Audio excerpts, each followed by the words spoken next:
Okay, folks, we have returned, and let's start out case 52. And you get to go to the next case for free. I didn't get to start on it last night because of some updates that was going on. A Study in Pink.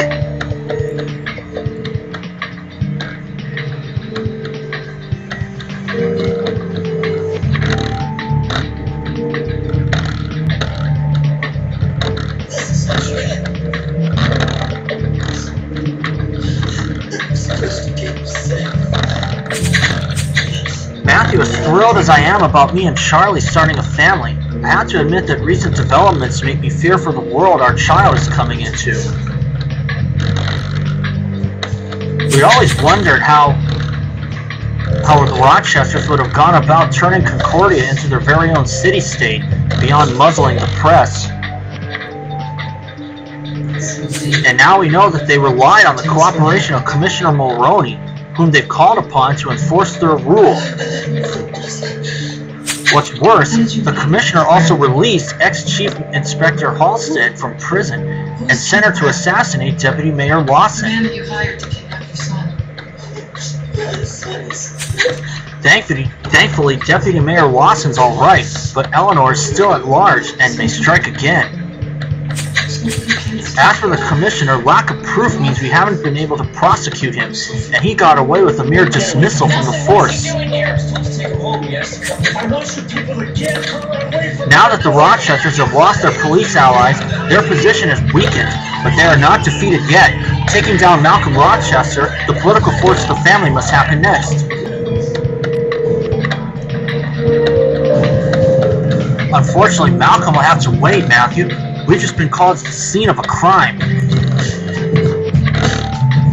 The editor-in-chief of the fiction magazine, Pistols and Petticoats, has just been found dead outside her office. Matthew, our work is never done. Let's head to the Pistols and Petticoats office straight away. I agree. I want somebody like a conversation like you two here. You can dig through a little bit, but I like talking about their journey, like how they started, the place they almost got out of the business, and the most pepperoni. So no need to go anywhere else when you can get all this for the nation's best price of just $6. Indubitably. Get a little Caesar Star Texture for just $6. Diabetes can be a daily struggle, even if you're trying your best. Along with diet and exercise, Once Daily Jujeo may help you control your blood sugar. Get into a daily breathe.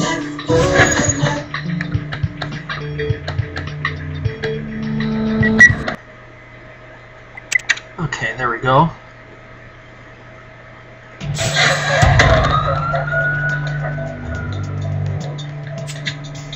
And we've also found out that Maddie is pregnant.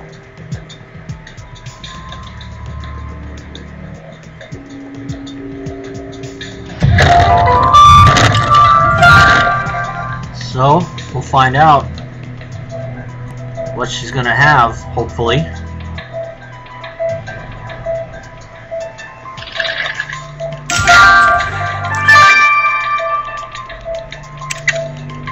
Ooh.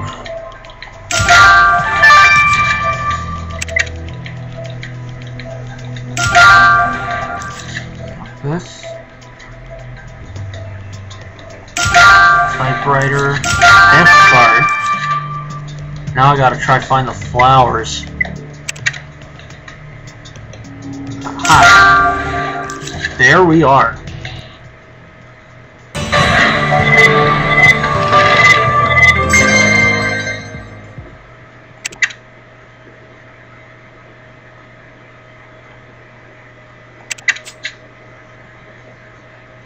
You live in the neighborhood. the moment you realize how could it possibly be this many years? Matthew, this must be Barbara Coldwell, the magazine editor. And look, the first floor window was broken.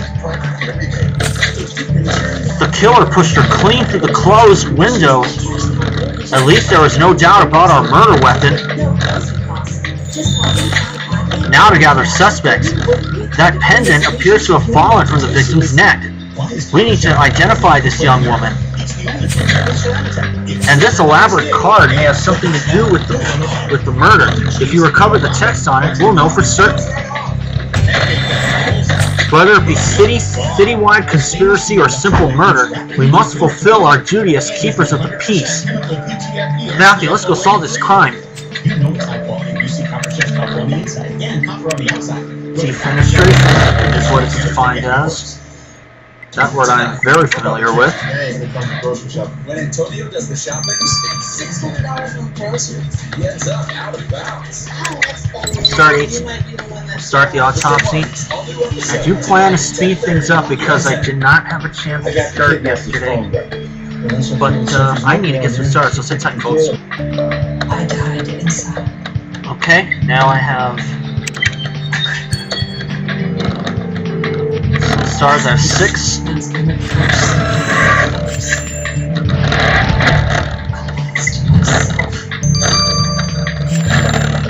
One,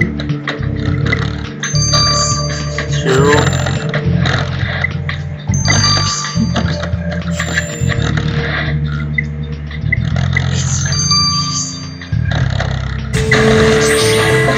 Just got the 9 in time. Verushka Coldwell. Matthew, the young woman pictured in the pendant's photograph, is named Verushka Coldwell. Verushka? Didn't we meet a Verushka Coldwell back in Elysium Fields? Her boyfriend was murdered at Rockley Rochester's chocolate factory. You're right, Matthew. Coldwell is the victim's last name as well.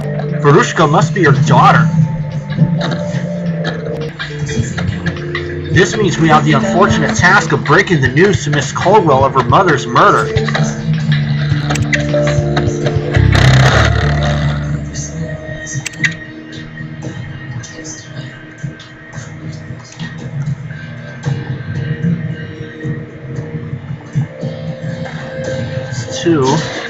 It's two coins I'm sharing now.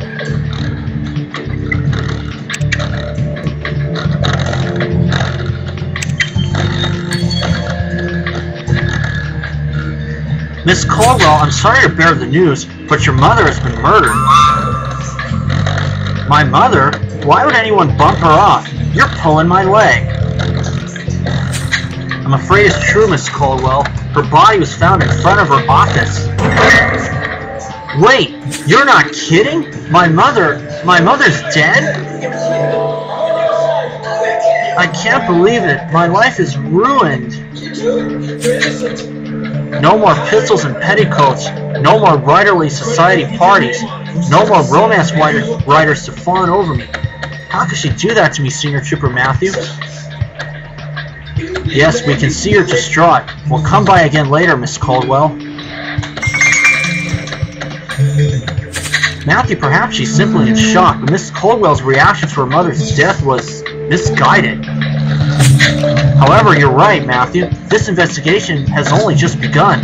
We found the victim's body on the streets, but she was clearly pushed through the window of her office. The next logical step is to search the pistols and petticoats office for clues. Let's away.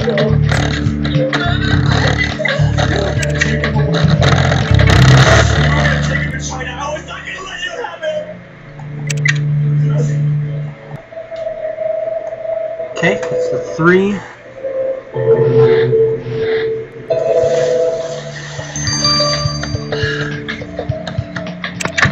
have to fade a card first before I inspect the next crime scene.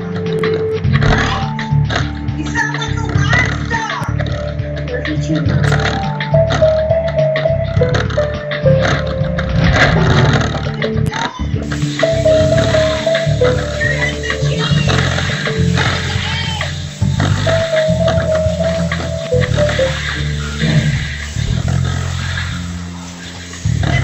To the Queen of Romance from your biggest fan.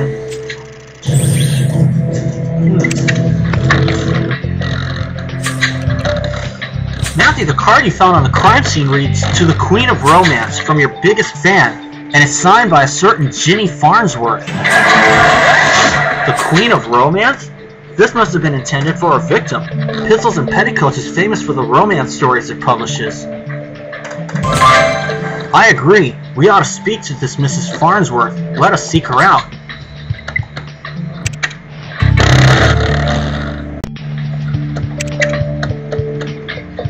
Reach the maximum 10 minutes. Mrs. Farnsworth, we're investigating the murder of Barbara Caldwell, and Barbara's dead? I can't believe it. I feel faint.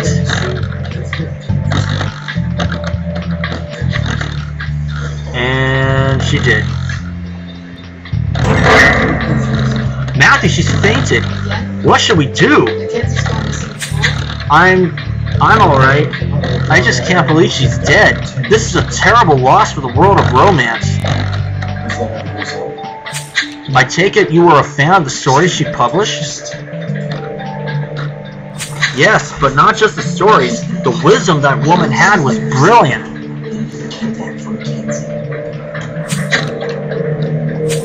I followed the romantic advice column in Pistols and Petticoats religiously. I even wrote in with my own questions a handful of times.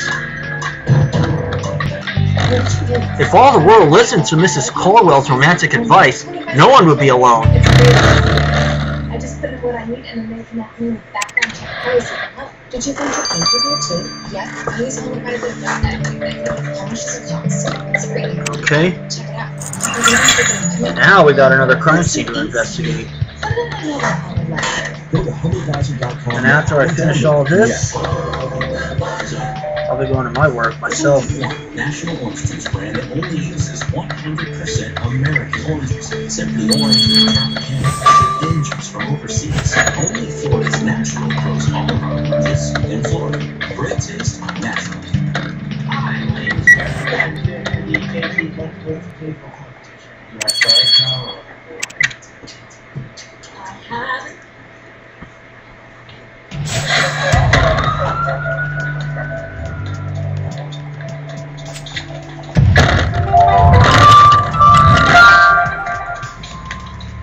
Well, I do see at least one clue already.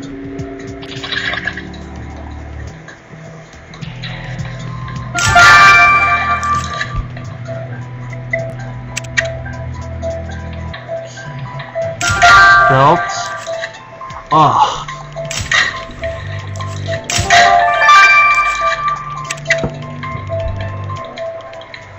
Only credit, and the program gives kids the flexibility to work their own pace.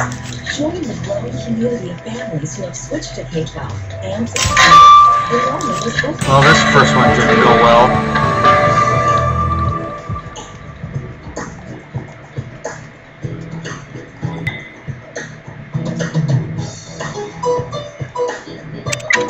There we go.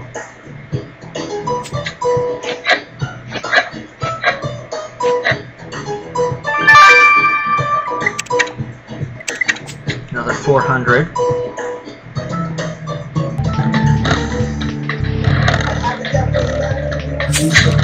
I guess it makes sense that our clues are paper related in an editorial office. The most suspicious item seems to be a torn up page of writing.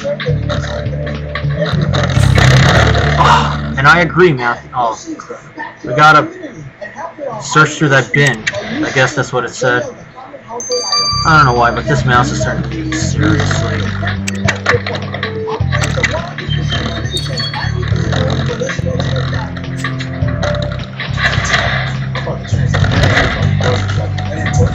This mouse is kind of making me a little mad. There's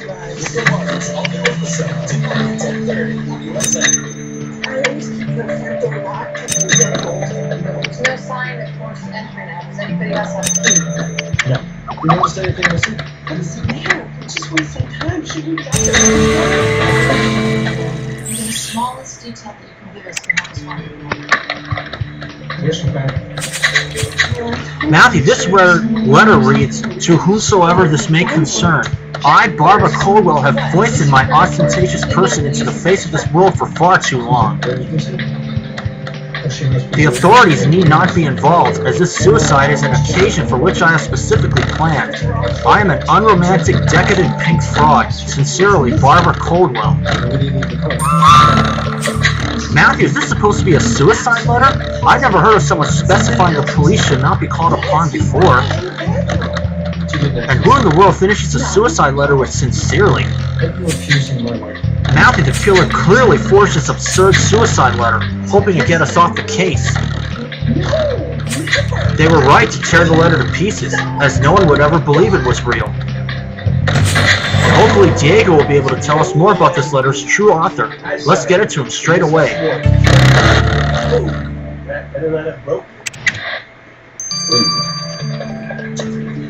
Let's definitely cancel.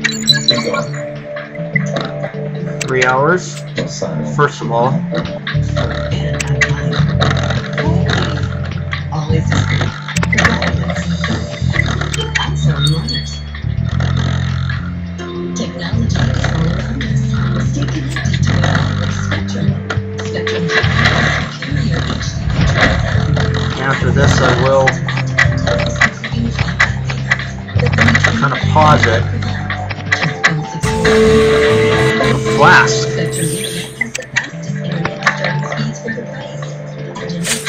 Matthew, this flask you found in the paper bin belongs to a certain Callum Edwards. Yes, I too remember meeting young Callum in Grim Chapel after the murder of his friend Edgar Woe. What do you suppose brings Mr. Edwards here? Let us question him and see what we can learn. Spectrum delivers. No contract and a 30-day money-back guarantee. Call 643-98. I'm gonna do that afterwards, but I gotta run now. Okay, I have returned, and let's talk to Callum Edwards right now. I couldn't do it because I had to go to my work.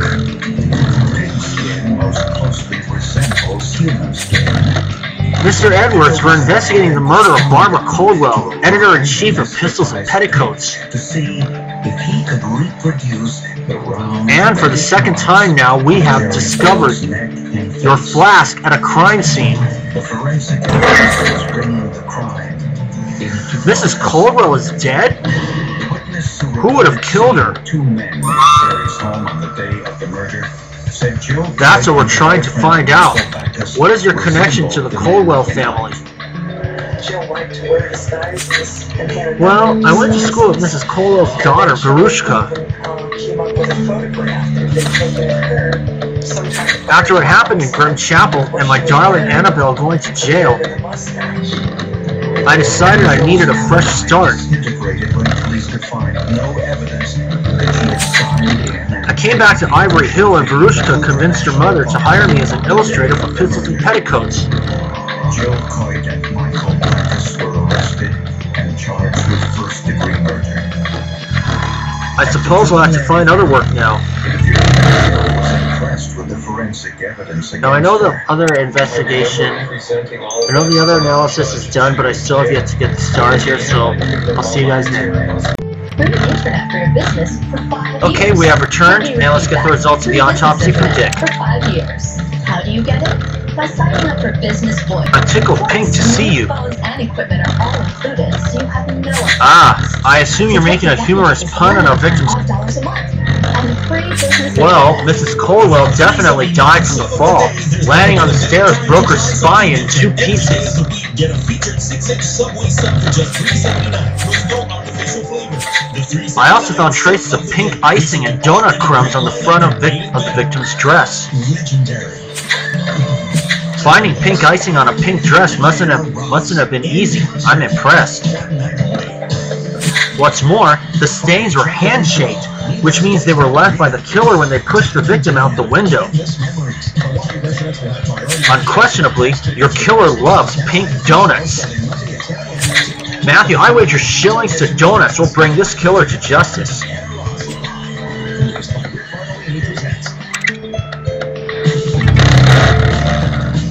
Just the right shop for 12 months financing. Save on bags, cozy sections, and sofas in every style. Plus, save big on dining sets. Stop what you're doing and hurry. Finally, the suicide letter. For early Black Friday deals. Going on now at American. Matthew, Barbara Coldwell's so-called suicide letter smacks of more foul play than a mobster at a baseball game. precisely our sentiments. Can you tell us exactly about its true author? I noticed hesitations in the handwriting, marking the moments in which the killer paused mid-sentence. I found the pauses to be strangely placed, until I realized that in an effort to sound literary, the killer was stopping to look up grammar rules. Honolulu police looking for a man who stole nearly $5,000 worth of jewelry from a consignment store. It happened yesterday morning. And I'm certain the killer did so with the popular reference text, The Components of Composition. It's the best-known resource among writers. A penchant for murder and bad grammar. That's certainly a double negative against our killer.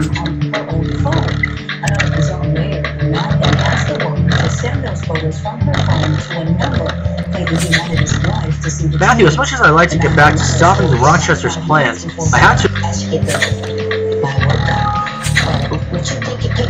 Not only was Barbara Caldwell, Invent's editor-in-chief of Pistols and Petticoats, pushed out of her first-floor office window, but her killer tried to frame her death as a suicide with a preposterous forged letter. For now, our only suspects are people who seem to love and respect her, even though her daughter seems more concerned about her changing social life than her mother's death.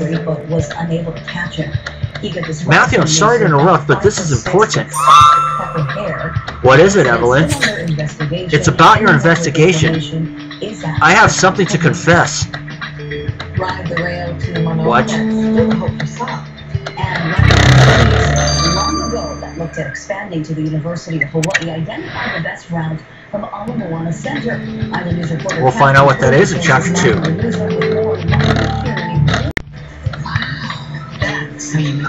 Alright folks, let's come back. Let's start Chapter 2 of A Study in Pink.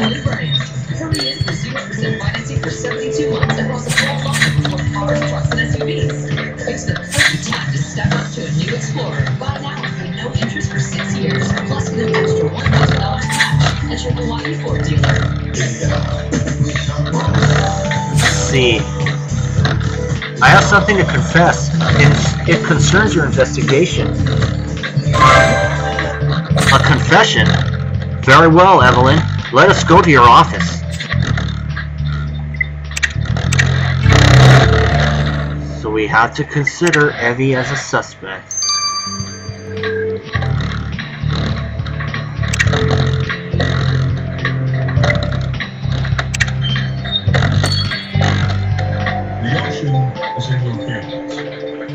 Matthew, I'm sorry I didn't come to you before. As you know, I've written stories for Pistols and Petticoats. But of course, I had forgotten about that. You must have known our victim. I did. As a matter of fact, she was here just this morning, before she was brutally murdered.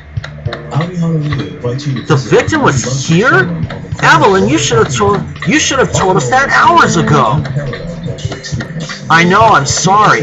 I heard Barbara was dead and I panicked.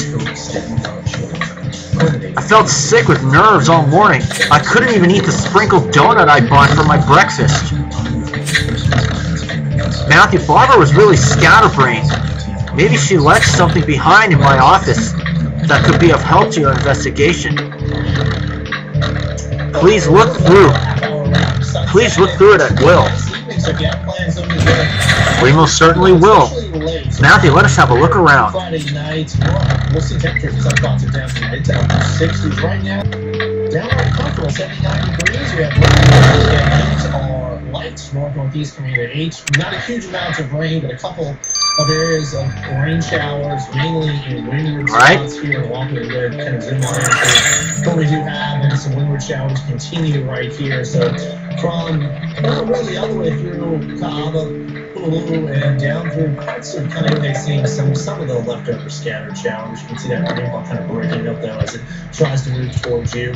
Over towards Kailua, you got one little cell building through Lankai. About to see the rain. If you're not seeing it yet, give it about 60 seconds. You'll see it as that shower is moving right over you. Elsewhere though, you know what? Not so bad. We're looking at some scattered hit-and-miss showers for windward sections of Molokai and also light rain for windward parts of Maui, but not a huge amount. Big Island, radar not picking up much.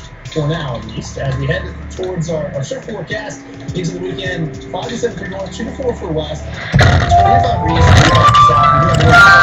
small but little south swell for the weekend. Maybe some ride and surf, but as we head towards Sunday, we've got a pretty big north swell in north-northwest. Are there? And that's going to be possibly advisory level. That'll be above 15 feet, so it comes in as predicted. And then by Wednesday, we can have a warning level swell that can be over 25 feet for the North Shore. So 2 big swells again. First one's on Sunday. The bigger one that comes on Wednesday. First one we showed you earlier, and that low pressure driving down to the south. There's a weak front attached to it that's going to try to slide through the islands on Saturday. So expecting more cloud cover. And this green you see, that's scattered showers. So as we head through the day, in the morning hours, clouds will increase here in Auckland. You'll see some scattered showers. Pretty much there you are. Expecting more clouds for Saturday and some at times scattered. Still having a little trouble with the mouse, but again, this is going to be light to moderate. I'm able to get through it, so that's okay. To the north and northwest, that's going to bring the cooler air in. So some pretty big changes as we head into the weekend. We're going to feel much cooler in the morning, middle 60s in the afternoon, lower 80s. Cool north-northwest winds, a little bit more cloud cover. So a nice weekend. You'll have to dodge a few light showers. We're looking for sunshine, though. We'll see periods of it, but not a huge amount at 6, hole in 1. Thanks, Pete. We're just over 3 weeks out from the Honolulu Marathon. We sure are. Coming up tonight on Island News at 6, we take a look at some of the elite runners competing this year. The Marathon's 2014 champ hoping to take home the winning title again. Got the first star. Biggest challenge yet. This most beautiful survivor is dubbed the Miracle. Matthew, at least Evelyn didn't lie when she said the victim was prone to leaving things behind. This bus clearly belonged to her.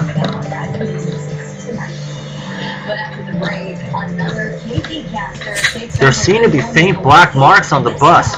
Perhaps a light dusting could reveal more.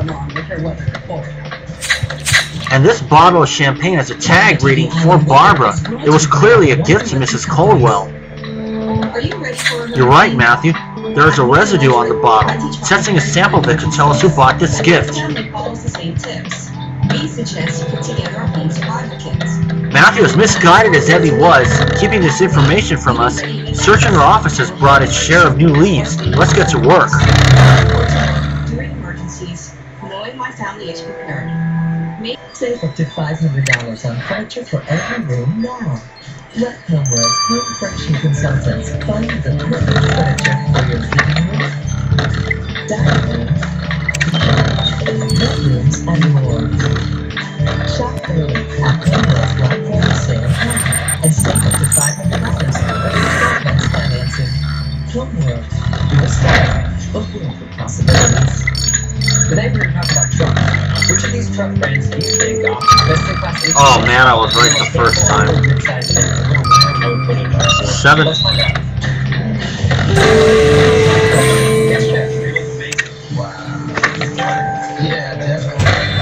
Excellent, Matthew. Let's hope putting the substance you've collected from the champagne bottle under the microscope will give us our victim's admirer. Silverado All-Star. Senior Hawaii Chevy dealer. Well, it was a musical morning on Good Morning Hawaii. I guess we can say it's gonna be a beautiful day. Your purpose is to change others to disrespect. And then you kicked her in the face. And you saw this. I was standing at the front door.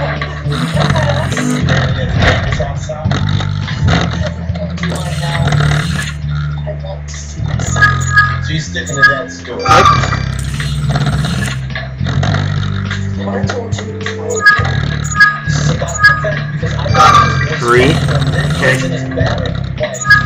To back up this oh yes, picking up the steps up. He can't even move his arm because he's in so much pain. Too focused on focus. That's right. Now, you're not.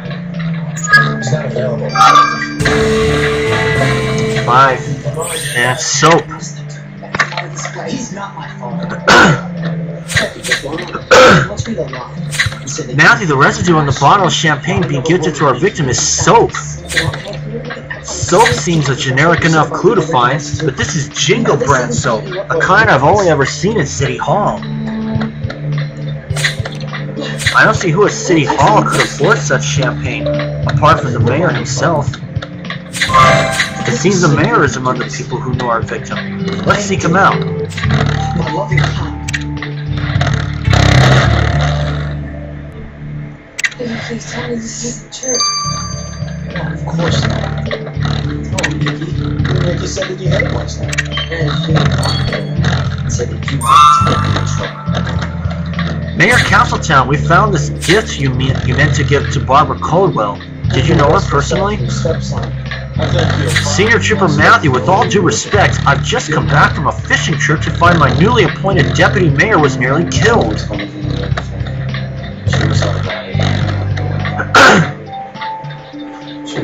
He's babbling something to me about the Rochester staging an uprising, and you come to me with a bottle of champagne?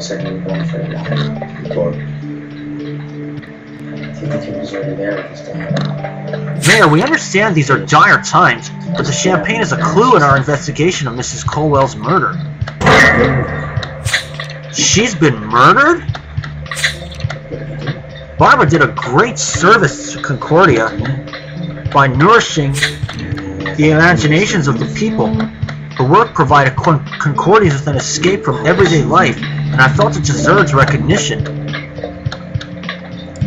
She shall be missed. And now, if you'll excuse me, I need to get back to this little problem of attempted assault, of attempted assassination.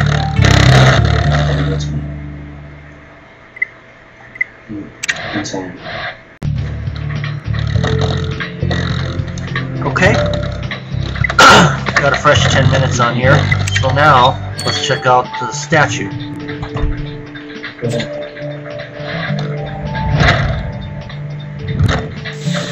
It's the little kid. I told him that it wasn't fair. I told him. He shut me out into being me. I was thinking real at first. And then damn, you got back up. And God said that if I did not get out, that I didn't even rest. So I hit him really hard. He got back up slowly. There we go. And now I started to shoot him. Break his nose. 2 only. Get him in the eye. Someone to face this bust of our victim, Matthew. Whoever they were, their anger at the victim is evident. You're right. Diego will know how to analyze this clue and discover who did this. Let's pass it on to him. And I couldn't stop it. And then he went down. 12 hours. I'll see you guys when this is done. Get him to help. Okay, folks, we have returned. Let's get the results of the graffiti from Diego. Let's see what he has to say. Matthew, judging from this bust, someone was extremely angry with your victim. With all due respect, Diego, we didn't need your expertise to see that. Obviously, that's not all I found. A closer look at the brushstrokes shows a slight wobble in them. The layman might believe that wobble shows lack of skill with the brush. But I was able to determine that the wobble came from the vandal's body, not their hand. It is clear that the vandal is actually very capable with a paintbrush. There is much artistic frustration in the piece, and the wobble is due to intoxication. Who could... Oh, you're spot on, Matthew. Callum Edwards is both a skilled artist and a drunkard. I believe it's time we had another word with Mr. Edwards.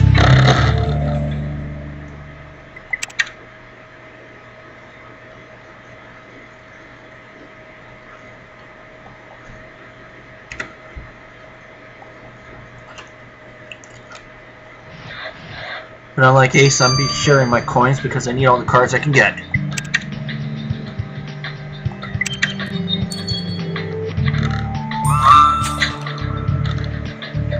Callum, if Barbara Caldwell gave you employment, why did you deface the statue of her in such a way?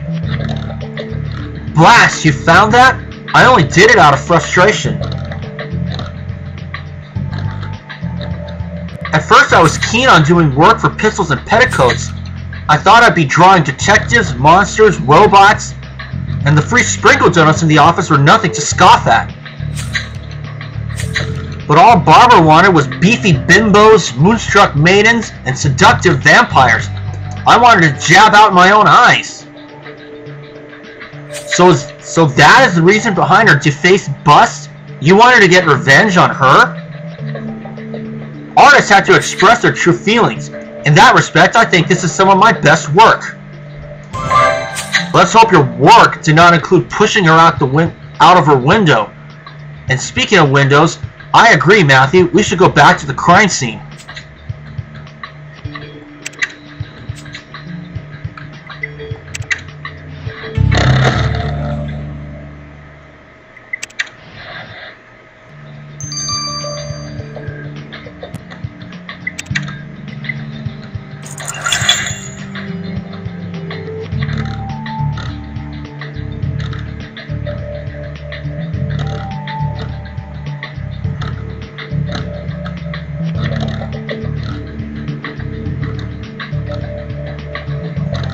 I know this computer is a little slow, but it's okay.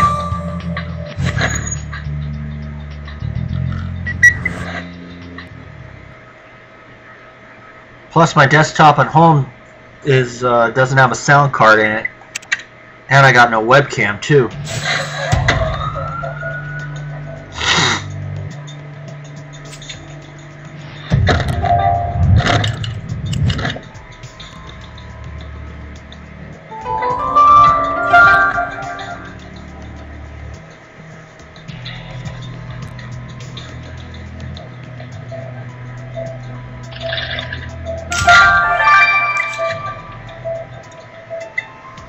Figured that was a clue.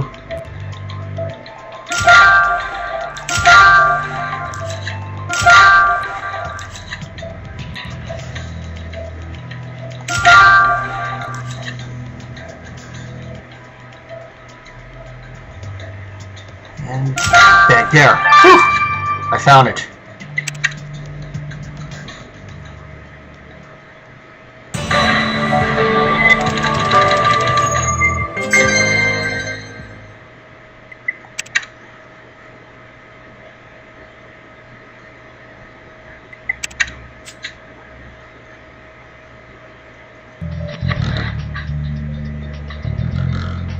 Matthew, judging by its gaudiness, this handbag couldn't have belonged to anyone but our victim.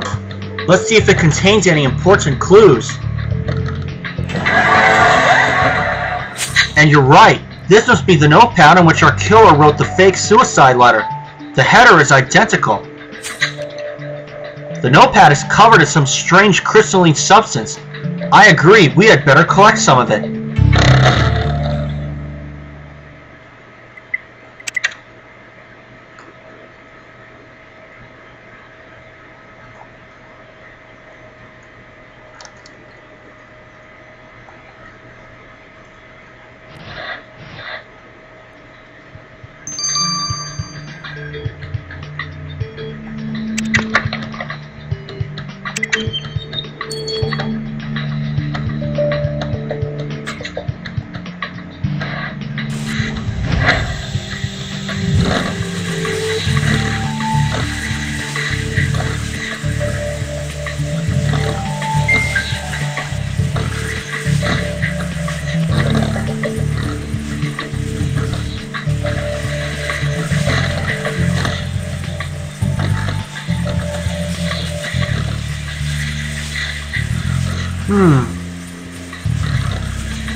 All of her signatures.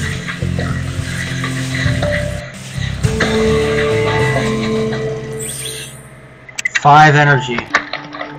Probably because of the slowness of this computer, but that's alright.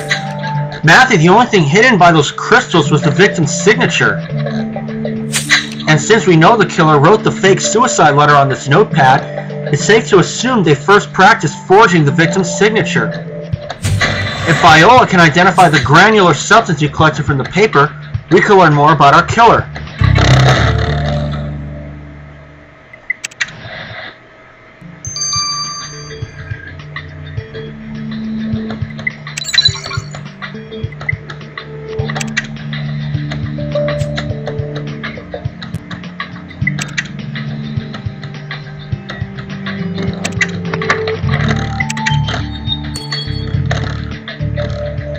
Right?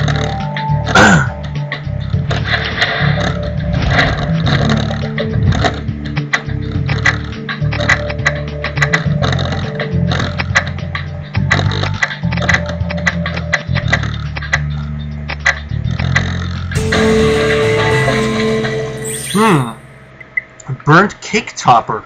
Wow. That's a first. Matthew, why was the victim carrying a wedding cake topper in her handbag?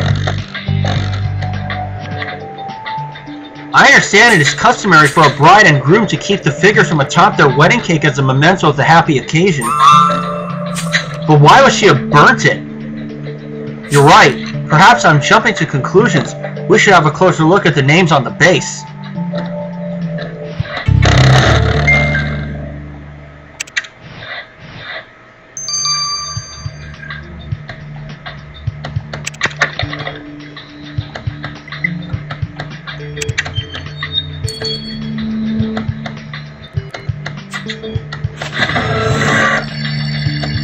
See.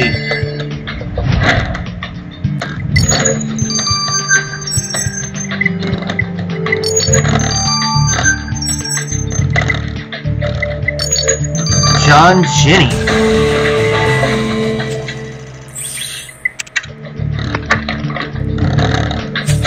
Curious. The names on the wedding cake topper are John and Ginny.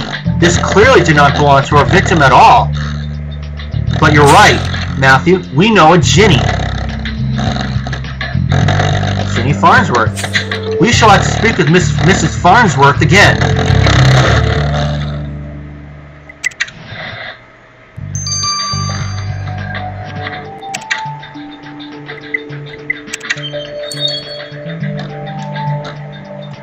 Mrs. Farnsworth, Senior Trooper Matthew and I were wondering what the victim was doing with your wedding cake topper. I sent that to Barbara. Oh. Ah, did you send it before or after it was set on fire? Oh, I set it on fire before I sent it, to show her what I thought of her romantic advice. See, I wrote to her to complain about my husband. Well, ex-husband. She told me to leave the bum. Well, I did just that. I left him. Divorce papers filed, wedding ring pawned, finished. And what happens next? The value of his business goes through the roof. Now he's worth millions. Following that woman's advice was the worst decision of my life. All I've done since is cry and eat donuts, thinking of all that money.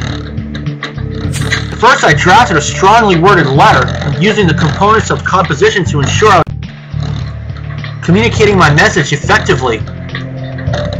Then it occurred to me, burn the cake topper and just send that. Now there's a clear message.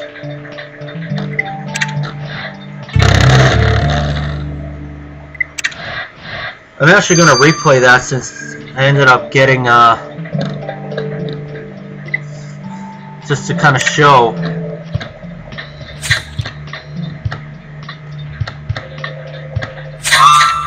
I did it again.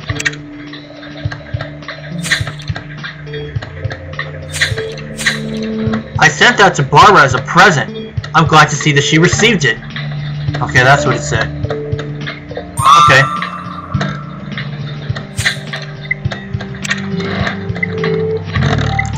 And I'll see you guys after I get all the stars. Thanks for watching. Okay, we have returned, and let's get the results of the crystalline substance from Viola.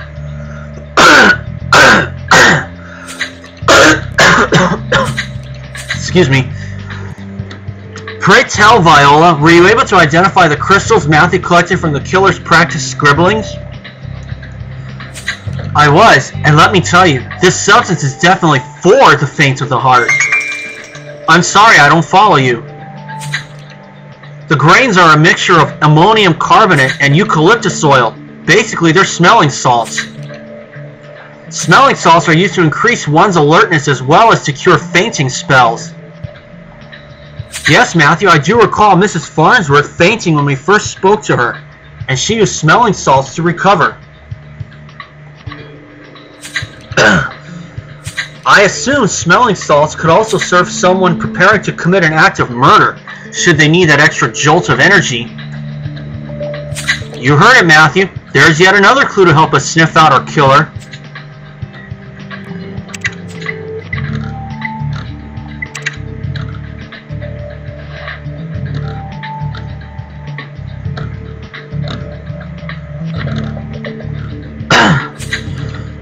Matthew, Eleanor Halstead is still at large. The Rochesters are still plotting to take over Concordia, and we're still no closer to solving Barbara Coldwell's murder. Mayor Castletown and Evelyn are low on the list of suspects, though it would have been nice if Evelyn had volunteered her information a bit sooner. By contrast, Mr. Edwards and Mrs. Farnsworth are rather dodgy, but Senior Trooper Matthew, they wouldn't let me on board, but I snuck by. I need your help. You have to lock me up. Lock you up? Why ever would we do that? Because I'm cursed.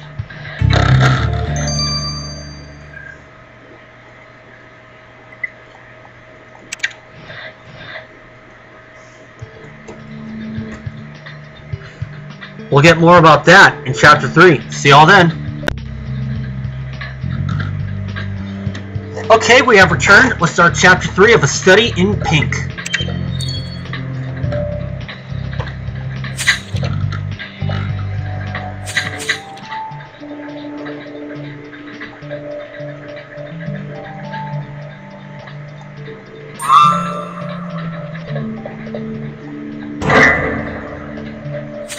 Because I'm cursed.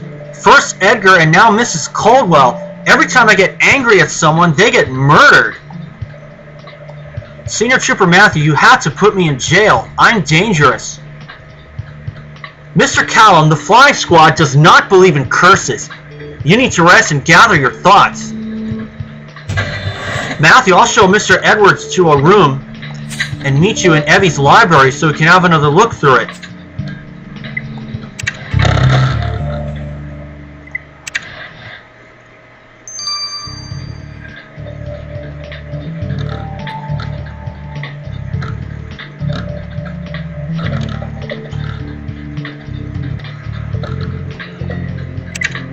Okay, let's try this again.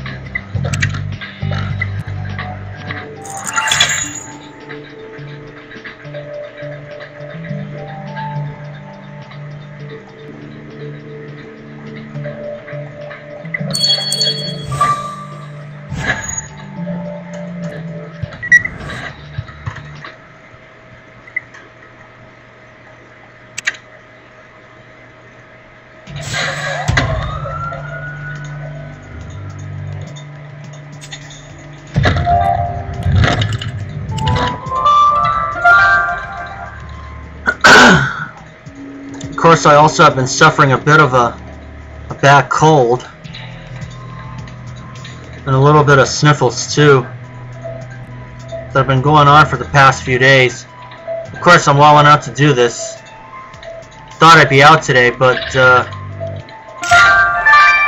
no such luck.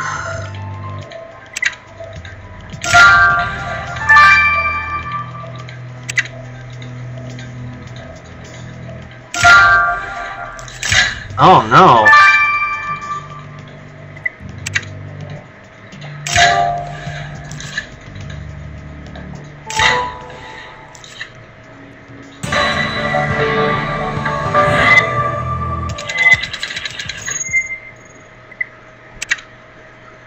Definitely not going to get the first star here.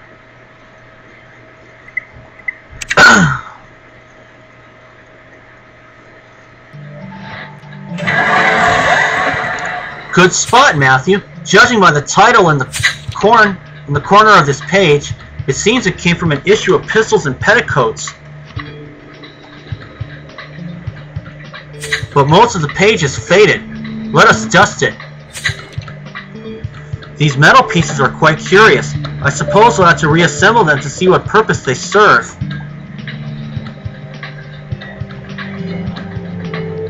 And you're right, Matthew. It's possible there's something useful to our case inside that safe box. See if you can open it. Barbara Colwell's killer won't be on the loose for much longer, Matthew. I can feel it.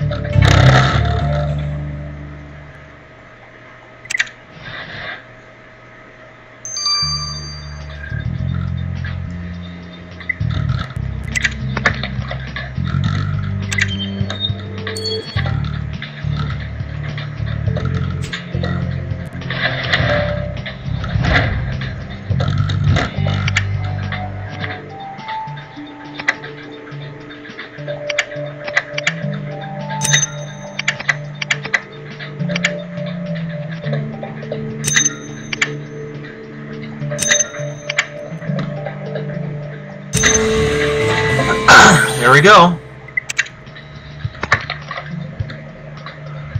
Matthew, I believe this is a printing plate. Not a strange thing to find in Evie's library, but why was it broken? Plates like these are used to print newspapers, magazines, and books. If I remember correctly, you apply ink to the plate, then transfer it on paper. The letters are engraved backward, but this seems to be a letter from the editor. And you're right, this is a picture of Evelyn, right above the text. New editor-in-chief of Pistols and Petticoats. Did Evelyn have designs to replace Barbara Colwell as editor of Pistols and Petticoats? We need to talk to her, Matthew.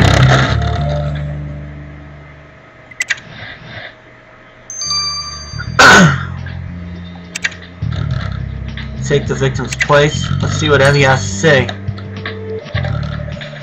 Evelyn, I'm disappointed in you. Why didn't you tell us about your desire to replace Mrs. Colwell as editor-in-chief of Pistols and Petticoats? I know how this looks, but it's not what you think. The magazine was a pet project of Barbara's, but she didn't take it seriously enough to make it a real contribution to the literary world. It needs someone with gumption to make that happen. Someone who's actually read components of composition and who takes writing seriously. Someone like you? Well, not some pink-clad biddy evangelizing romantic fluff. The mock-up I made shows what Pistols and Petticoats could be if it were taken seriously. Unfortunately, I made the mistake of showing it to Barbara this morning, and she was livid. She wouldn't stop screaming. I offered her some of my smelling salts to calm down, but instead she broke the printing plate and left in a huff. First, Viola compromises her morals for her father, and now you do this. I sincerely hope you did not do worse, Evelyn.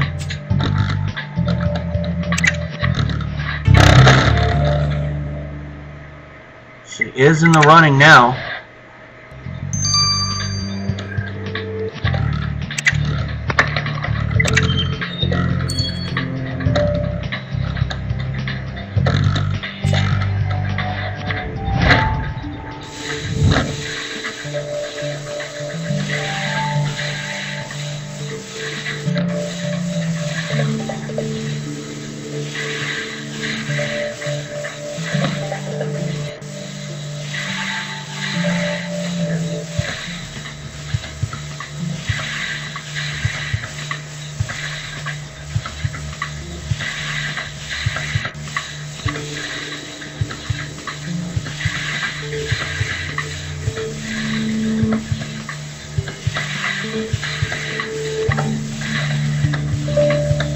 Oh well, I'm only going to get one, but that's because of how slow this computer really is.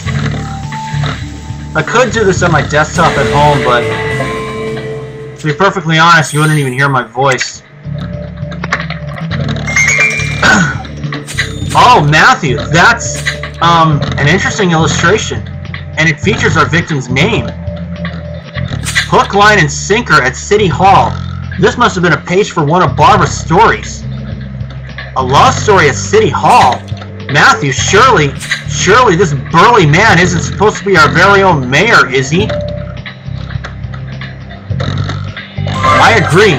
We had still better ask the mayor about this story.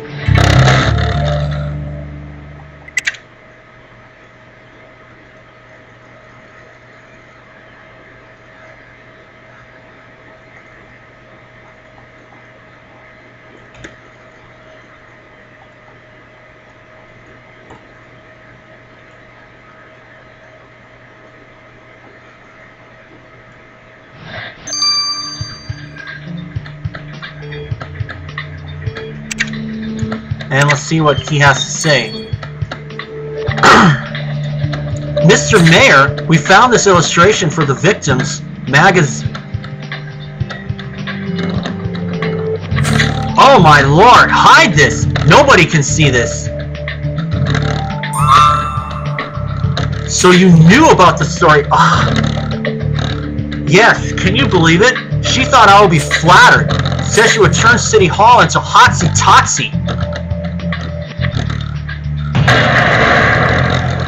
It would have made a fool out of me. Everyone would have assumed the story was true. It would be the scandal of the year. That's actually what the champagne was for. I had to convince her not to print the story. God, just talking about it makes me feel faint. I need my smelling salts. Once again, Cornelius Castletown is in the clear.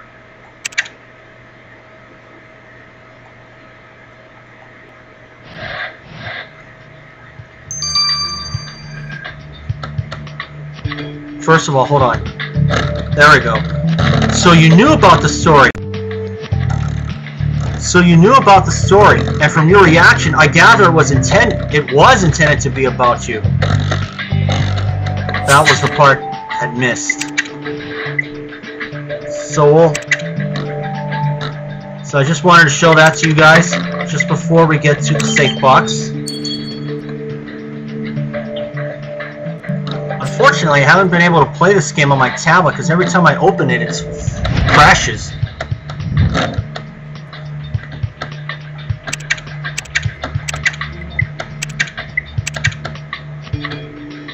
Four, 5, 5, 4, 9.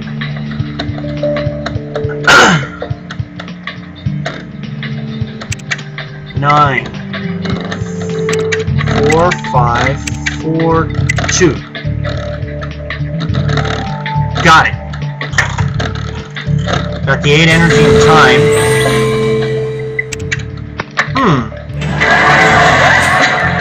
You got the safe box open, Matthew, and there's an audio cylinder inside. It's a recorded interview with our victim. I'm sure Charlie will be delighted to have a look at this.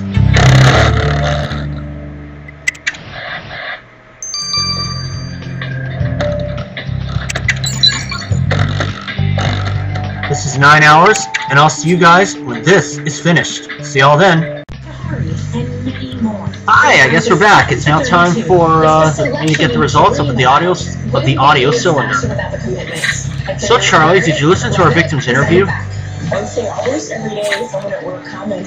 I did, and I noticed an interesting moment when your victim is asked about her daughter, Verushka. Here's how it works. Mrs. Caldwell says, like me, Verushka is inspired by possibility, but hers is the wrong kind of possibility, the possibility of material wealth. Yes, my fictional maidens often marry rich, but it is true love they are after, not precious stones.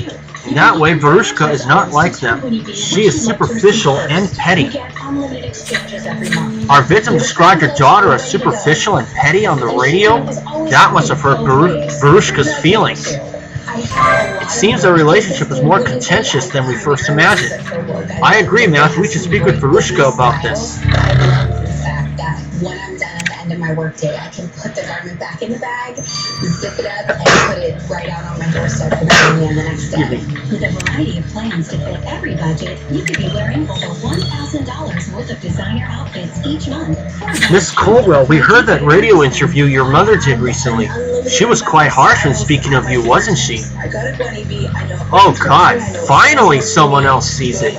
The woman only ever thought about herself. She never even bothered to introduce me to anyone. I worked so hard to fit in with her crowd. Worked on my grammar with composing components of composition? Yeah, that's the one. And still, everyone walks right by me like I'm just a gorgeous piece of furniture. I remember at her last party, I was standing by the dessert table eating a donut, waiting for someone to notice me. Finally, this handsome egg walks up, and he asked me to serve him a donut. My mom had made him think I was a waitress. I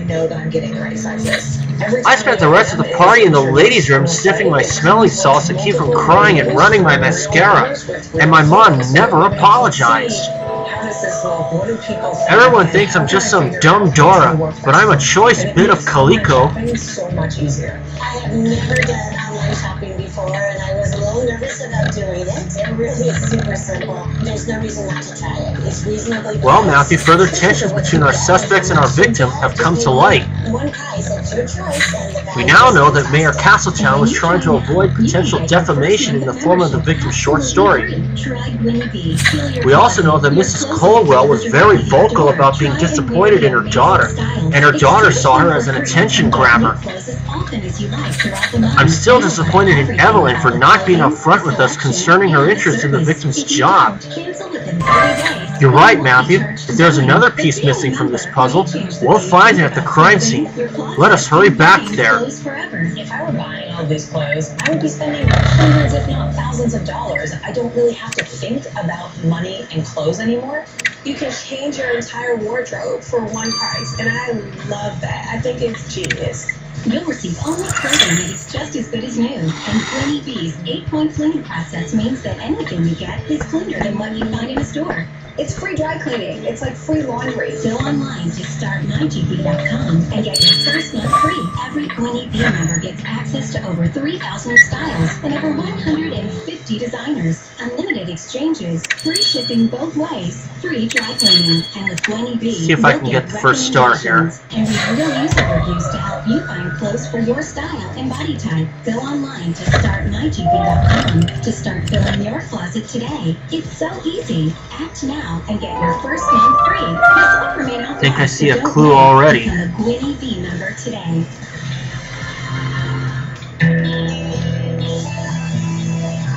Please disregard that. That's forensic files. Key mysteries to solve. Who killed Hope Hall, and where was her 3-year-old son? Police contacted the baby's father, Dr. Kim. I remember I was at my mom's house, and I just walked in the door, Voila! and my mom had told me that a detective had called. Kim told police that their son had been robbed at a home in Northern Virginia, about a 2-hour drive away. The child was spending the summer there. Police asked Kinney to come in for questioning. My father really called me. I couldn't feel anything. I just... Matthew, you discovered a nearly empty bottle of smelling salts. The door was found locked. Somebody had a key. The only way they could... The killer must have dropped this bottle while fleeing the crime scene. Let's get a sample of that stain. And I agree, Matthew. A dig through this pile of trash might yield another important clue. Let's get to work, Matthew. We've got a killer to catch. The floor without them hitting again. This crime was eerily similar to the ones committed by Richmond's South Side Strangler, who raped and murdered 5 women in their homes. That was a case that terrified, absolutely Please disregard the forensic files in the background if you happen to hear it. Just changing their life plans. The South Side Strangler... Earlier today, I got lucky because nobody was home. Shortly before. Here at my grandma's house, of course. Spencer's case made history. He was the first person put to death in the United States based on DNA evidence. brooch. Matthew, that brooch you found in the trash is pink and gaudy as all get out.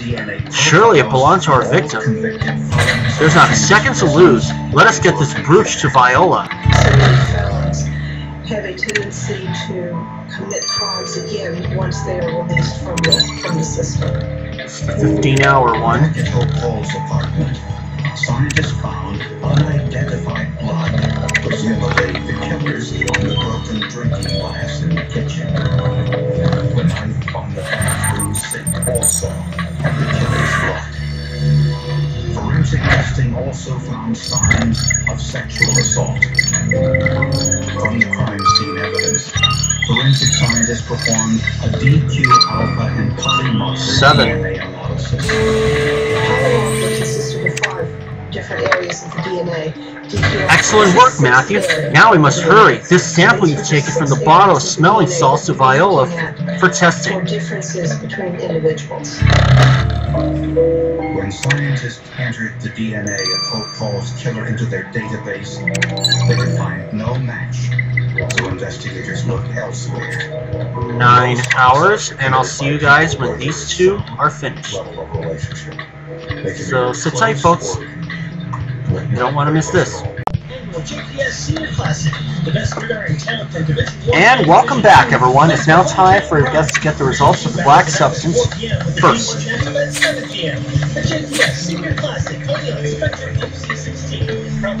Matthew, the substance you found on the killer's bottle of smelling salts sure told a story. First, the substance is black ink, but what really interested me was the type of ink it was.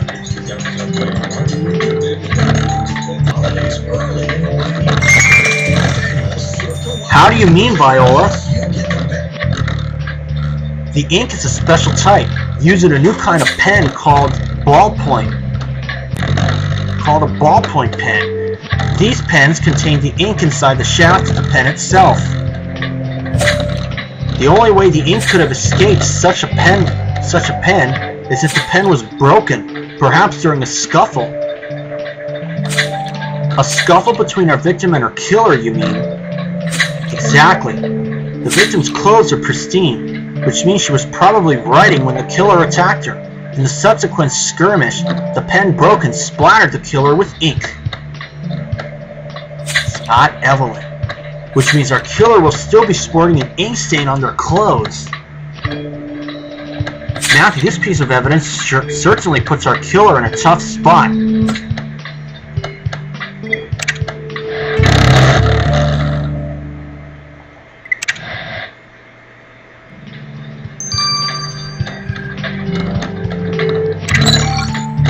Now the brooch. Viola, did the brooch Matthew found at the crime scene yield any useful information? Well, Matthew, we should all be grateful to the victim for being such a sharp dresser. Of course, I mean sharp in the literal sense. The brooch was pointy enough that it caught some black fibers in its points.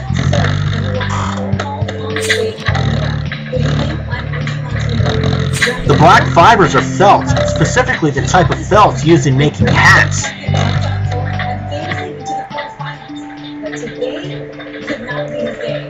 Since your victim famously never wore black, it was surely your killer who wore a black hat. Indeed, Matthew, it's time our killer hung up their hat.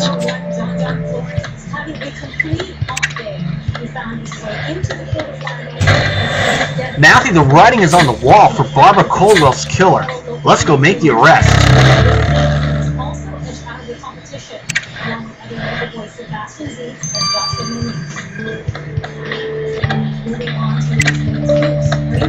$272 until I upgrade to level 442.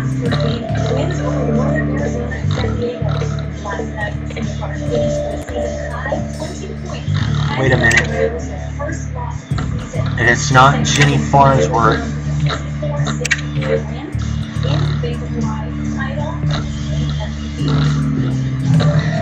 It's definitely not Evie. And it's definitely not Mayor Castletown. It is definitely Verushka Coldwell. Why am I not surprised?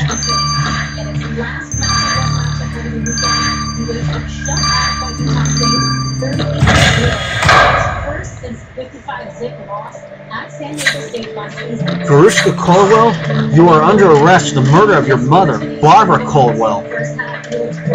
What have you to say for yourself?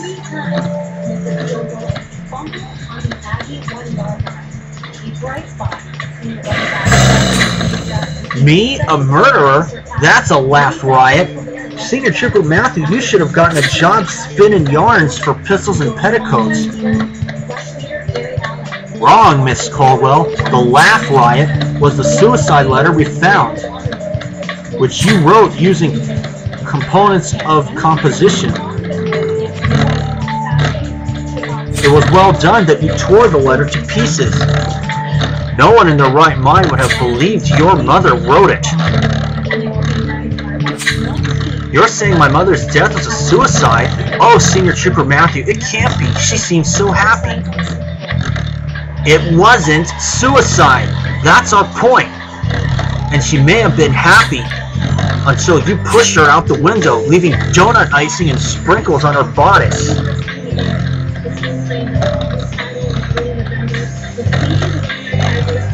That could have been anyone. There are always free donuts at Pistols and Petticoats. You think I'd go around with dirty hands, Senior Trooper Matthew? Perhaps you've washed your hands since murdering your mother, but that ink stain on your dress is a dead giveaway. You're our culprit. Alright, I'll cop to it. I pushed her. The woman was insufferable.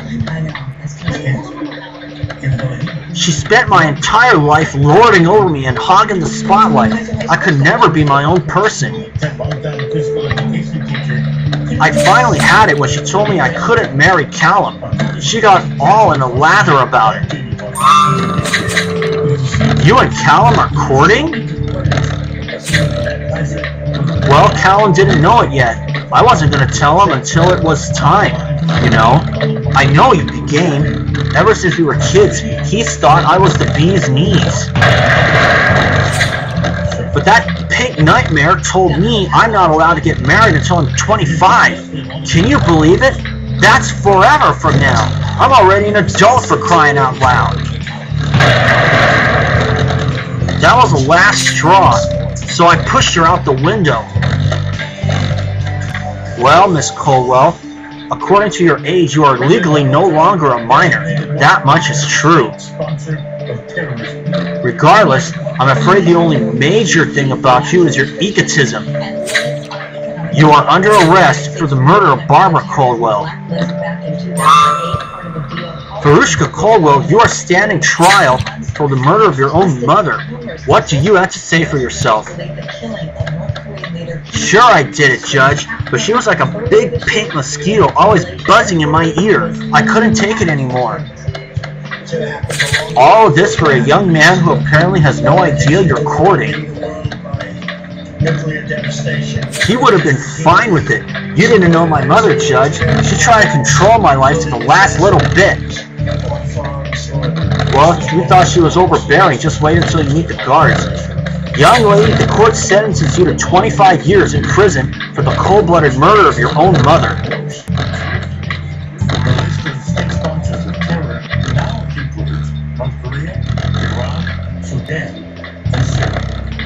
Well, Matthew, we finally caught Mrs. Coldwell's killer. It's always so sad when a murder happens among family members. Sad indeed. Things are about to be sadder if we don't put a stop to the Rochesters' plans to overtake Concordia. We're lucky you thwarted their assassination attempt on the deputy mayor, but Eleanor Halstead is still at large and may attack one of us next. Matthew, I've been thinking about this assassination business.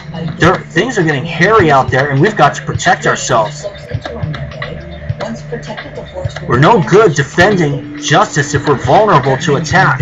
We can't afford to take any risks.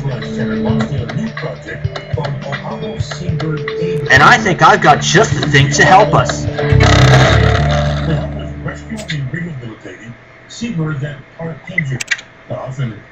after getting disoriented by lights from the nighttime hours. From October through December, young girls often circle lights until they get Take a look at the other ones. Jay Farnsworth, no stain. Callum Edwards, cleared early. Our own Evie, no black hat.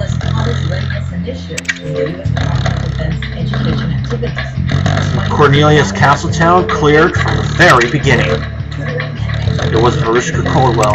We'll see you guys for No News is Good News 4-6. Alright folks, we have returned and we'll start No News is Good News 4-6. Matthew, now that you solved Barbara Caldwell's murder, we can get back to the matter at hand. And that is doing everything in our power to stop the Rochesters from turning Concordia into their very own republic. Now that Horatio has gotten his hands back on their bill to revoke the freedom of the press, it's only a matter of days until it gets passed. And we've seen their plans for using the police to curb any dissidents once they've taken over. Not to mention their attempt on the deputy mayor's life. The Rochesters will clearly stop at nothing to see their plans through. Matthew, now with Eleanor Halstead at large and the Rochesters eager to stop us, we need to keep ourselves safe. And I think I know exactly how. Come see me in my office as soon as you can. Matthew, is there anything I could help with? I still feel terrible that I'm the one who gave the bill back to Horatio.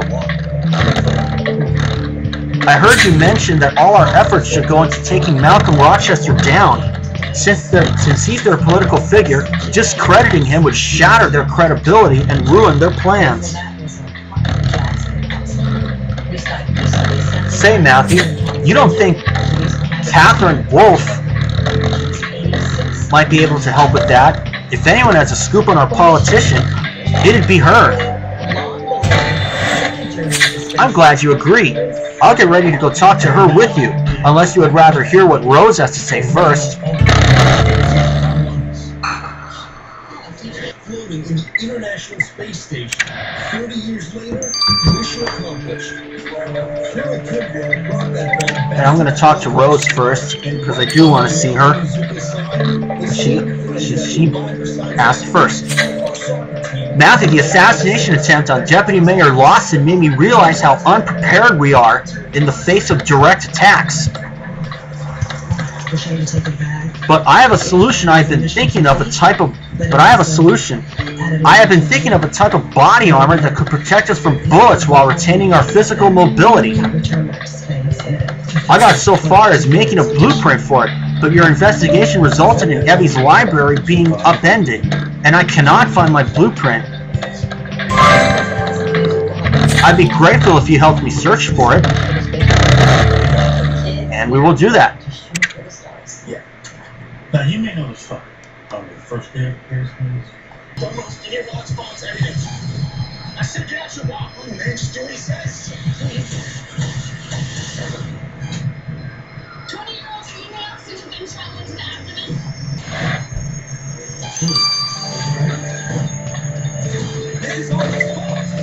Let's check out Evie's library.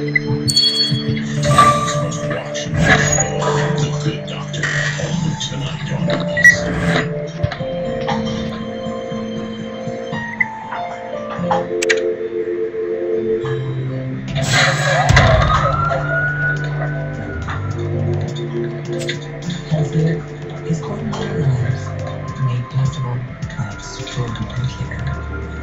For decades, our educated experts have helped cancer patients become cancer survivors who are in perfect health.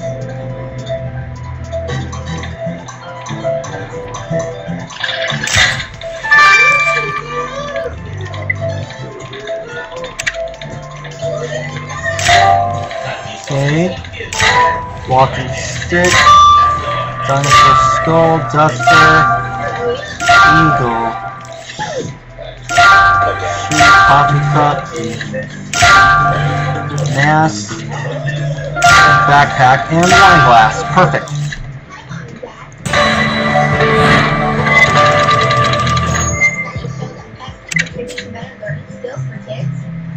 Just shows responsibility.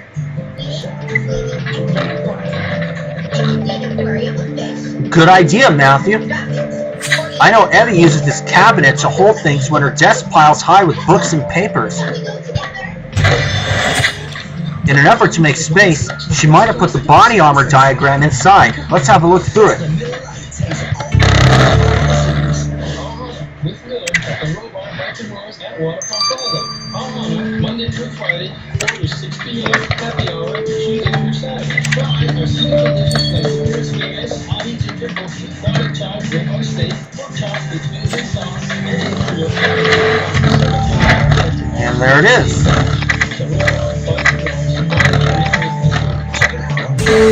Here we are, 8.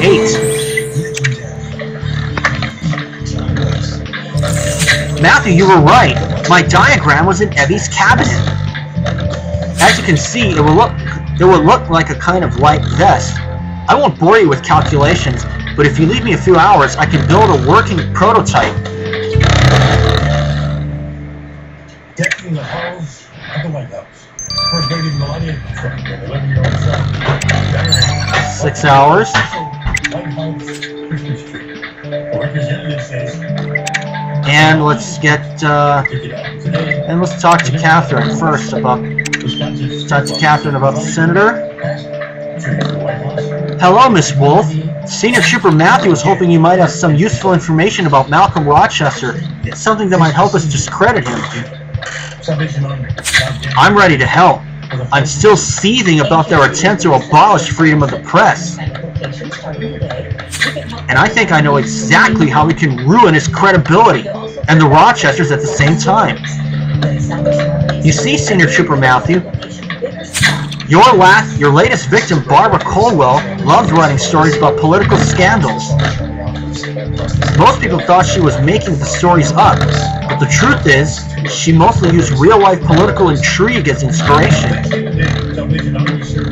She was so clued in that I sometimes read her magazine as a sort of oracle to find out if we were missing on a scoop in the Gazette. So what you're saying is she might have known something scandalous about Malcolm? Senior Trooper Matthew, we need to search your office straight away.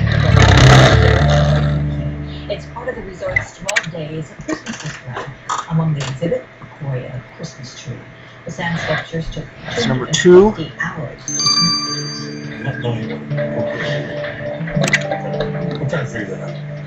More than 164 million people are gearing up to shop over the weekend. Now, some deals are already good. Toy stores offering up to 40% off Christmas trees. On Thanksgiving Day, Economy experts say you'll get the best deals on video games. When it comes to tablets and TVs, they say Black Friday is the best day to buy. Walmart is slashing $200 off a 55-inch Samsung. If you have little ones, bring their shopping Monday to the graphic doors.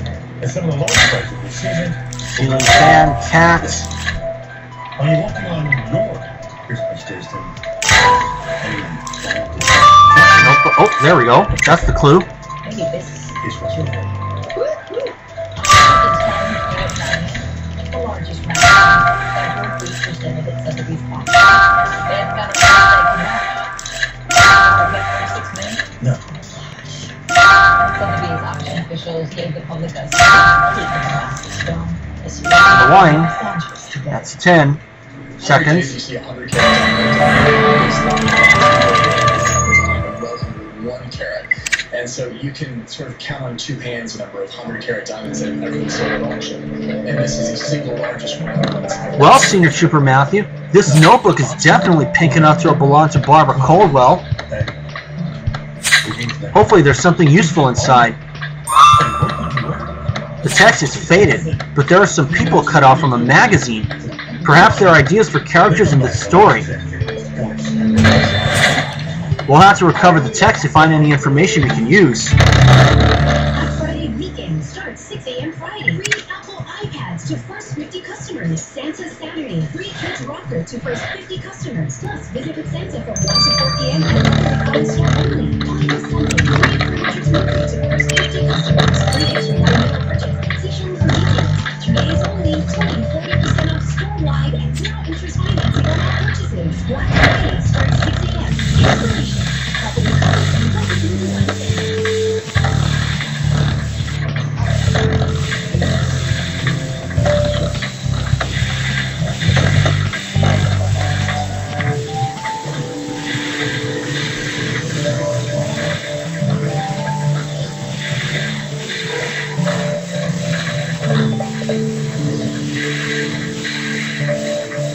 Boy, I'm gonna be lucky. Be sure to visit our Bowling Pro Shop and Storm staff member Tito there for the best selection in bowling equipment. Like Mahu lawn equipment and Okay, it is recording. I was almost ready to step away. What does this writing say? Is that shorthand? It's not like any shorthand I've seen. It just looks like a legible longhand. Senior Trooper Matthew, my Evie's a whiz at deciphering text. I bet she could figure out what this says.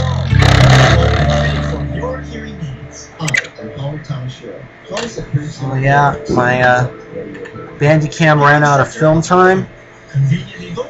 That's alright.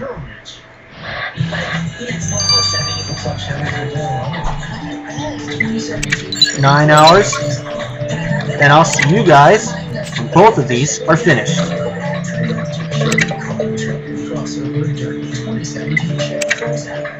So as you can see, everything is collected. I'll see you guys when these two are done.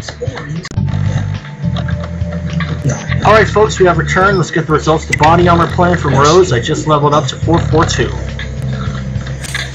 Matthew, I finished the body armor prototype. With the plans Evie and I drew up, combined with some historical research on ballistics protection, I finally arrived at a construction I think will work. I've layered soft silk fabric with sheets of nickel and steel, which work together as both a barrier and cushion to stop high-velocity ballistics. As far as I can tell, this prototype will be effective against most firearms, at both long and short ranges. The last step is to test the thing to see if it works. So who do we know that's crazy enough to wear this vest and let us fire bullets at them? Matthew, it's like you read my mind. If you can get Dick for the test, I'll prepare everything. Woo.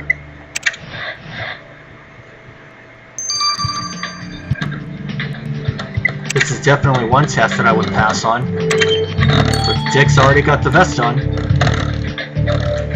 Matthew, this is so exciting.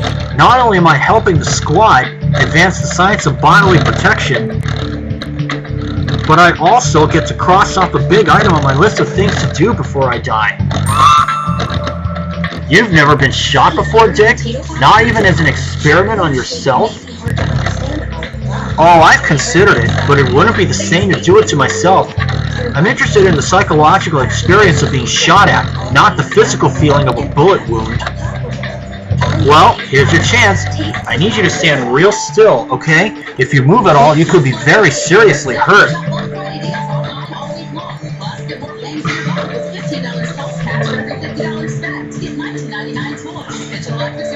Whoa. The bullets didn't go through. That was fantastic. You think you could do this every morning? That's far more effective than a cup of coffee.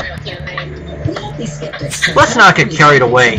These vests are quite expensive to make. But Matthew, this means you got our solution. Now we'll be ready for whatever the Rochesters throw our way. Here, put this on.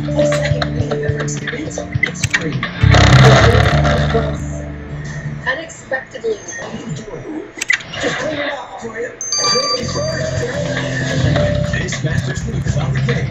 And let's get the results of the illegible writing from Evie. Matthew, as much as I felt Barbara didn't take her position as editor of Pistols and Petticoats seriously, there was a certain amount of activism and satire in her writing. I was just telling Senior Trooper Matthew about the disguised news content in her stories. This notebook you brought me is no different. It contains the rough draft of a story about an inventor and uncle named Lionel, whose nephew is a devious senator. The uncle spends much of his time lamenting that he's incapable of inventing anything that would improve the lascivious behavior of his senator nephew. An inventor uncle? That sounds a lot like Leopold Rochester. Remember, Matthew, he's always been fond of inventions. And as for the never-do-well senator nephew, this fits Malcolm to a T. Yes, and given what the story says, proof of Malcolm's lasciviousness is exactly what we need to discredit him in the public eye. Thanks for the tip, sweetheart. I've always gotten along well with Leopold. He's not like the rest of the family. Let's go talk to him, Senior Shipper Matthew. Go ahead. There's your room to bring it down. Sorry, I grabbed it. I didn't mean to. Happened. Thank you. And let's talk to Leopold Rochester. Mr. Governor, it's time to see you. Thank you for meeting us, Leopold. You know Senior Shipper Matthew, and this here is Viola Pemberton. Viola, of course. I'm sorry about what my brother did to you, my dear. I hope you know you're always welcome in this family. She said we could be together. She promised me. Thank you so much. Did I really tell you just I'm guessing you're not here to talk about my family. How can I help you? Actually, that's exactly why we're here. I assume you're aware of your family's plans to take over Concordia. She's in the binary. Could she mention Yes, and I obviously disapprove. But there's no reasoning with the likes of Malcolm. We know you've been trying your best to reason with them already. Can you tell us more about him? Something that might help twist his arm a little? Malcolm enjoys visiting women of loose virtue. It's been a bit of a problem. I've tried to talk Malcolm out of it many times. I even confronted him with a photograph of his excess in vain. You mean there is photographic evidence of Malcolm's indulgence? Where is it? Mr. Garrett was very depressed. It is probably still on the corner of Howard Avenue and Casbury Street. That's where Malcolm tore it to pieces. Thank you, Uncle Leopold. Senior Trooper Matthew, that's where the Pistols and Petticoats office is. We need to go. Surely, my dear, you all had time to stay for a meal. I would very much like to get to know my niece. Learn to trust. See how you I admit it was unconventional. I mean, she wrote a bit. One of the central ideas of therapy is to give a patient a safe place to do and say anything. Mr. Garrett felt he couldn't be loved. I wanted to show him he could. Did you ever suspect that he might be capable of violence towards Jennifer Garland? No, I regret I didn't see that. I consider it a personal failure. Thank you. You're with You really have been confused. Are you now testifying that you were not in love with Daniel Garrett? I may have become over-involved with him, but I was in control of the situation. In control of Daniel Garrett? I think I see it already. Well, do you normally charge people money to have sex?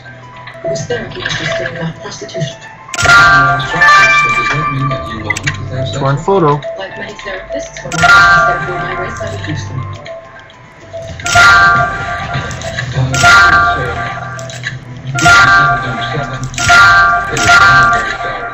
Would you please read from the first marked passage? There we go. She said she'll be my mother forever. Then we had incredible sex. I never told him to get rid of her. He was in the fetal position to experience his infantile need for protection. Would you please Look, Senior Trooper Matthew, this could be the torn-up photo Leopold told us about. We don't have a second to lose. Work your magic. She said, pretend it's Jimmy. She said, beat the pillow. I got sexually excited. We did it on the floor. No, Dr. Matt, isn't that standard practice? Having sex 10. on the floor. And isn't that to help him? Or is it meant to make him more? If this is an analysis, I will speed it up. Independence, not create it. Isn't it true that you told Daniel Garrett to get rid of Jennifer Garland? It's not. And isn't it true that you used to put it on you? And that you were violent when you could find a threat close to you? I never threatened Dan Garrett. Oh boy, this guy's a player. I tried to keep him in. In a bad way. Senior Trooper Matthew, that's a photo of Malcolm, alright. And these ladies definitely aren't his wife. They also do not seem happy at all to be there, for which I can't blame them. Senior Trooper Matthew, can you imagine if the public saw this picture of the good Senator Rochester partying with harlots right after the death of his only son? There would be nothing left of the Rochester's power in City Hall. Their plans for Concordia would never come through. I know exactly what to do with this picture. But first, Senior Trooper Matthew, I would very much like to rub this in Malcolm's face. Let's pay the Senator a visit, shall we? One for the last 12 hours, so... Looks like I'm good already. Yes. Still out of coffee. Let's do it. Senior Trooper Matthew, I hope you're not here to get the bill back, because that baby's being passed tomorrow. Actually, I have a feeling that won't happen. And this is the reason why. Where did you get that? Give it back! Oh, no. I think I'd rather print it on the front page of the Concordian Gazette, since freedom of the press still exists. And we'll eagerly await the backlash once everyone in Concordia sees this. Try and pass a bill after that, Senator Nincompoop. You can't do that to me. This is why I wrote the bill in the first place. Senior Trooper Matthew, I think we're done here. I'll go prepare that article. Here's a little something for your help. Nice. 20,000 coins.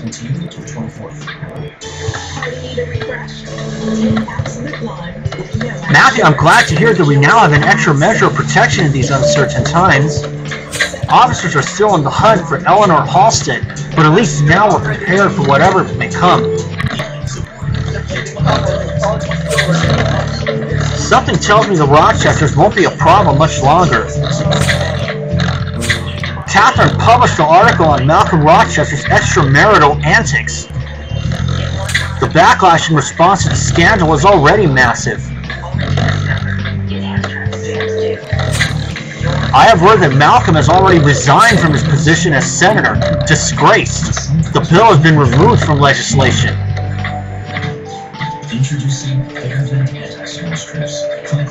With Malcolm discredited and the bill abandoned, the Rochesters will never manage to get the support they need for their republic.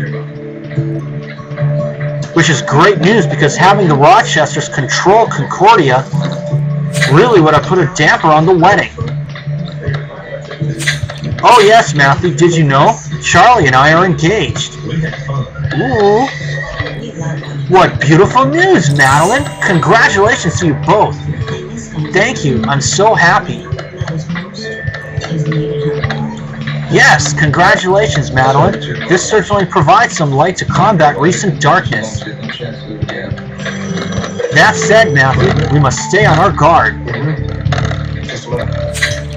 Something tells me the Rochesters still have more tricks up their sleeves. Keep your wits about you, Senior Trooper Matthew. There's surely more to come.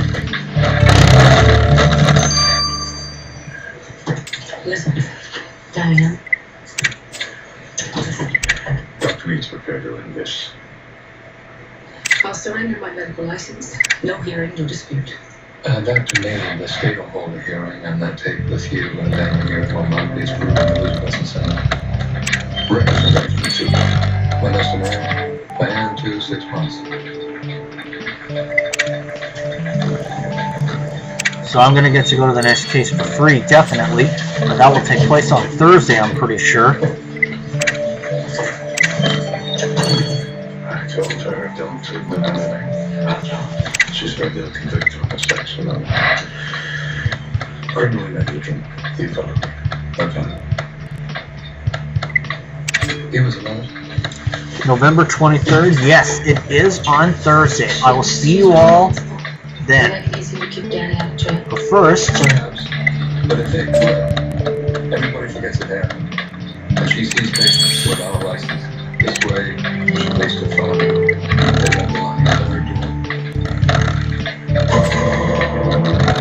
Finally, Dr. Mead delivered the stand bill pleading guilty to criminal negligence, homicide, and death for Garner. Yes, I do. Sentenced to 5 years probation will serve their life. Mr. Garrett. 4. You understand you are pleading to the crime of manslaughter in the second degree.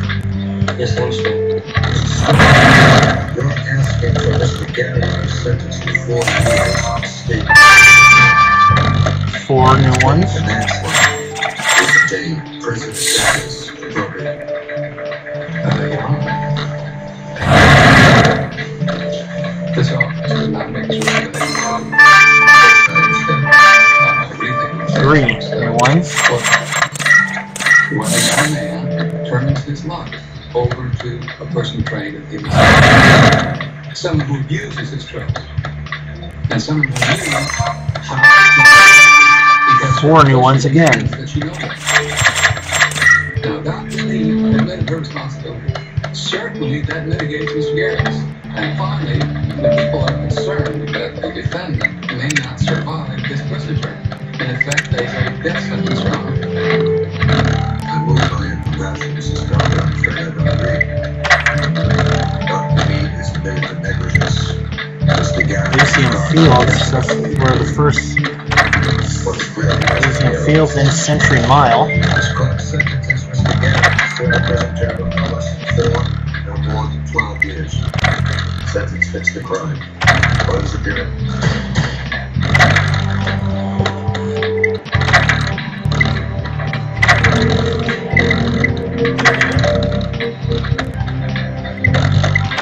Let's see.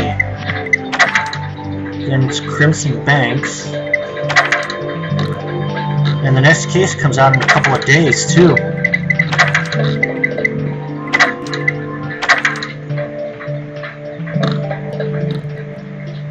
We're just concerned with the actual incident itself involving the firearm. The overall daylight. HPD needs help identifying the robber and the getaway driver. And that does it. And we'll see you guys on November 23rd.